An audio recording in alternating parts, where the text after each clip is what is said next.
ഇതൊക്കെ എങ്ങനെ ഹിറ്റായത്?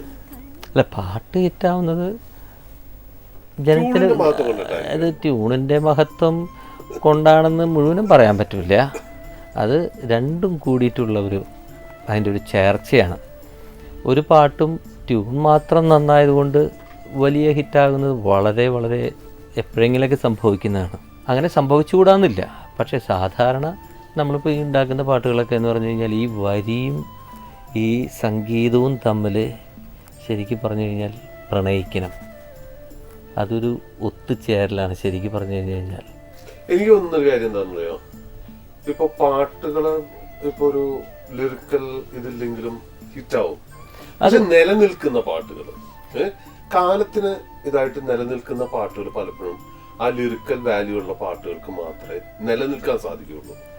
കാരണം വെച്ചാൽ ആ ട്യൂൺ പലപ്പോഴും കൺവേ ചെയ്യുന്ന ഫീലും ഇതെല്ലാം വാക്കുകളിൽ കൂടെ. ഞാൻ പറഞ്ഞ സംഗീതം പഠിച്ചിട്ടുള്ള ആൾക്കാരെ പറ്റിയല്ല ഞാൻ അല്ല, പൊതുജനങ്ങളെ സംബന്ധിച്ചിടത്തോളം കോമൺ മാൻ എപ്പോഴും ഒരു പാട്ട് കേൾക്കുമ്പോൾ ആദ്യം അതിൻ്റെ ട്യൂണല്ല കേൾക്കുന്നത്, അതിൻ്റെ വരികളാണ് കേൾക്കുന്നത്. ആ വരി കറക്റ്റായിട്ട് അതിൻ്റെ ഭാവത്തിൽ വരുമ്പോൾ അത് ശ്രദ്ധിക്കുന്നു. വെറുതെ വരി നമ്മളിപ്പോൾ വെറുതെ ഒരു കവിത പാടുന്ന പോലെ ചൊല്ലുന്ന പോലെ ചൊല്ലിയിട്ട് കാര്യമില്ല. അപ്പോൾ that will be A different ആസ്വാദനം. പക്ഷേ പാട്ട് എന്ന് പറഞ്ഞ് കേൾക്കുമ്പോൾ എനിക്ക് ഷിബുവിന് അറിയാത്തൊരു കാര്യം, അതെൻ്റെ സ്വകാര്യമായിട്ട് ഞാൻ വെച്ചിരിക്കുന്ന കാര്യമാണ്. ഇപ്പോൾ ലിറിക്സിസ്റ്റന്മാരോട് ഇത് പറയാൻ പാടില്ല എന്നാൽ പറയാലോ അല്ലേ? അന്നിപ്പം മറ്റാരോടും പറയരുതേ. പലപ്പോഴും പലരും എൻ്റെ അടുത്ത് വന്നിട്ട് ഇങ്ങനെ പറയും, ഓ ആ പാട്ട് കലക്കിയിട്ടുണ്ട്, സൂപ്പർ സോങ് എന്ന് പറഞ്ഞിട്ട് പല പാട്ടുകളും പറയുമ്പോൾ അവൻ്റെ മനസ്സിൽ കിടക്കുന്ന അതിൻ്റെ വരിയാണ്, അതും എൻ്റെയാണെന്ന് പലപ്പോഴും തെറ്റിദ്ധരിച്ചിട്ടാണ് പാട്ട് എൻ്റെ പാട്ടാണെന്നുള്ള കാര്യം എൻ്റെ അടുത്ത് പറയുമ്പോൾ, വരികൾ എഴുതിയ വേറെ ആളാണ്, അതിൻ്റെ മഹത്വം കൊണ്ട് കൂടിയാണ് ഈ പാട്ട്. ഓഫ് കോഴ്സ് അതിൻ്റെ ട്യൂൺ നല്ലതാവുന്നതുകൊണ്ടാണ് അത് അവൻ ശ്രദ്ധിക്കുന്നത്.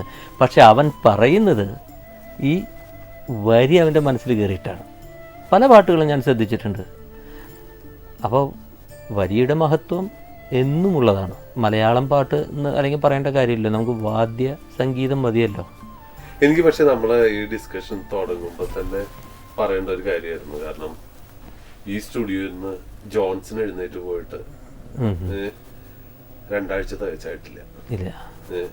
അപ്പൊ അതുകൊണ്ടിട്ട് എനിക്ക് തോന്നുന്നു ജോൺസനെ പറ്റി ഒന്ന് ഓർക്കാതെ, കാരണം നമ്മള് 2 പേരും ഉണ്ടായ ഷൂട്ടിംഗ് ആണ് അവിടെ നിന്ന്. കാരണം ജോൺസന്റെ അവസാനത്തെ ഒരു പബ്ലിക് ഷോ എന്ന് വേണമെങ്കിൽ പറയാം.